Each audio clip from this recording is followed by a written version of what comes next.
નમસ્કાર વિદ્યાર્થી મિત્રો, હવે આપણે 4ની વિભાજ્યતાની ચાવી જોઈ લઈએ.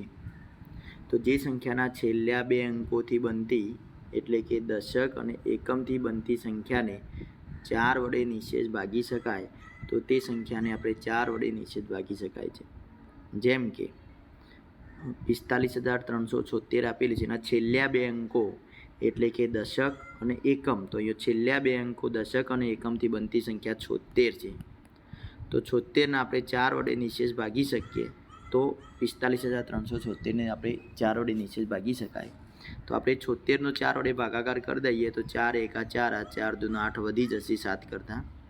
તો 4 એકા 4, 7માંથી 4 બાદ કરીશું તો 3 મળશે આપણને, અને ઉપરથી 6 ઉતારીશું એટલે 36. હવે 4નો ઘડિયો આપણે 36 આવે ત્યાં સુધી બોલીશું. તો 4 નવા 36. તો અહીંયા બાદબાકી કરતાં આપણને નિશેષ જોવા મળે છે, જે આપણને નિશેષ જોવા મળે છે. તો આપણે કહી શકીએ કે 45,376ને 4 વડે નિશેષ ભાગી શકીએ છીએ.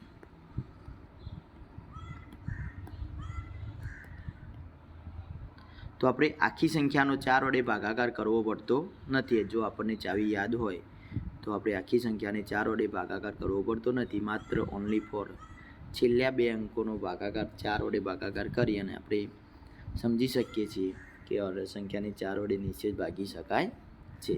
તો એ જ રીતે 6,48,584નો તમે પ્રયત્ન કરજો. Thank you.